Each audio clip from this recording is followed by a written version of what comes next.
Good morning all of you. Last video में मैंने आपको पार्टिसिपल्स के रूल समझाए थे। Present participle, past participle and perfect participle. कुछ स्टूडेंट्स का कहना था कि उन्हें सेंटेंस दिखाई नहीं दे रहे हैं वीडियो में।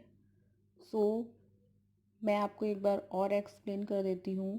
प्रेजेंट पार्टिसिपल में वर्ब की फर्स्ट फॉर्म के साथ आईएनजी लगती है। अगर सेंटेंस में वॉज या वर होता है तो बीइंग हो जाता है। He saw the movie, he returned home. Seeing the movie, he returned home. The girl was hungry, she ate mangoes. Was आया है तो being का यूज़ करेंगे। Being hungry, the girl ate mangoes.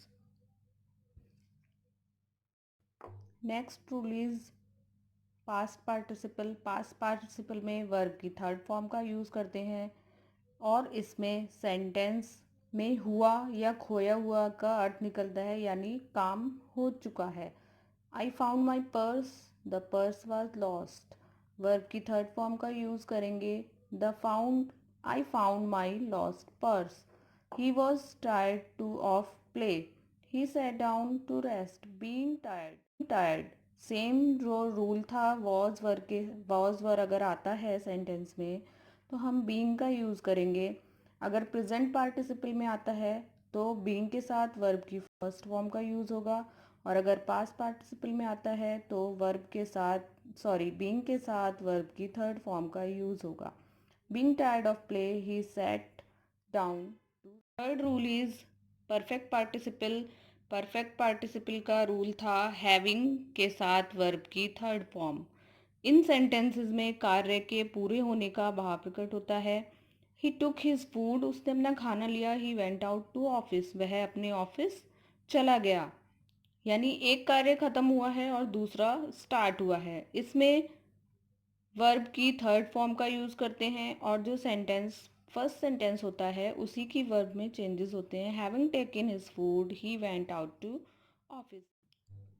कुछ स्टूडेंट्स ने मुझसे पूछा कि जो 6 सेंटेंस के बाद जो सेंटेंसेस हैं, एक दो सेंटेंस हैं जिनमें एक से ज़्यादा सेंटेंस आ रहे हैं, दो से ज़्यादा सेंटेंस आ रहे हैं, वो कैसे करेंगे। तो मैं आपको बता देती हूँ, पार्टिसिपल का यूज़ एक से ज़्यादा सेंटेंसेस में किया जा सकता है। प्रेजेंट पार्टिसिपल का, परफेक्ट पार्टिसिपल का और पास्ट पार्टिसिपल का। कुछ सेंटेंसेस मैं आपको करके दिखा देती हूँ तो आपके लिए इजी हो जाएगा रूल्स को पढ़ना। First sentence is he raised his gun, he took aim, he shot the tiger.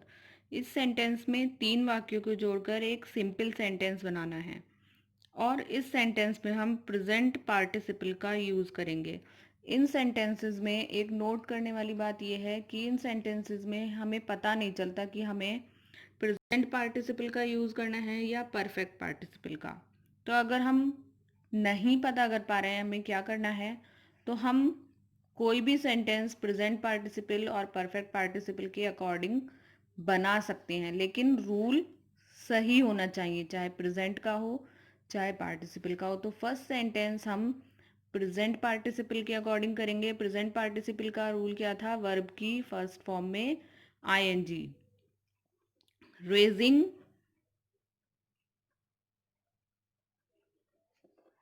His gun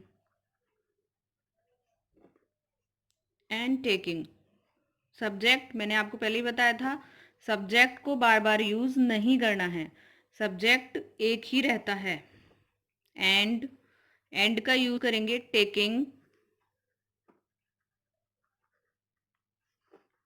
him, taking M.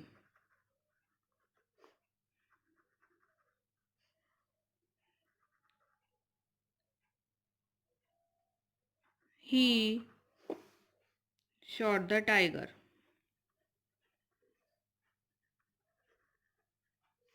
तो ये 3 सेंटेंसों को भी हमें वैसे ही जोड़ना है जिस टाइप से हम 2 सेंटेंसेस को जोड़ रहे थे।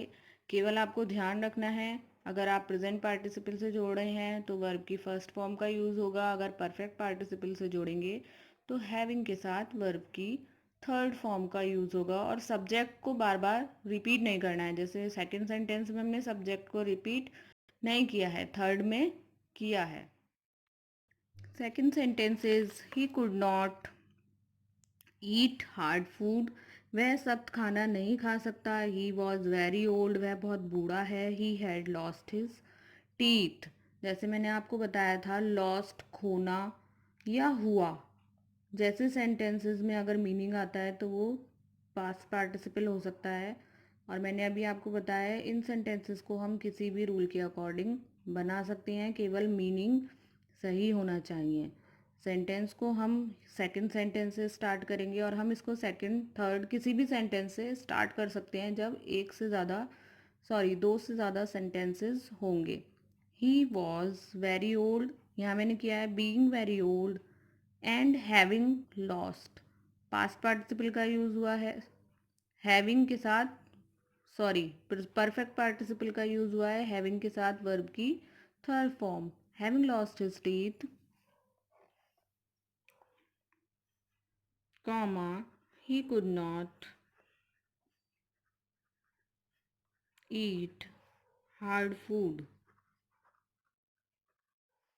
अभी जो मैंने आपको रूल समझाए हैं उसके अकॉर्डिंग आपके एक्सरसाइज में केवल 7 सेंटेंस है और 13 है, जिसमें 2 से ज़्यादा सेंटेंसेस दिए हुए हैं। A tiger was hungry, he killed a buck, the buck was hefty। Being hungry, he killed a hefty buck।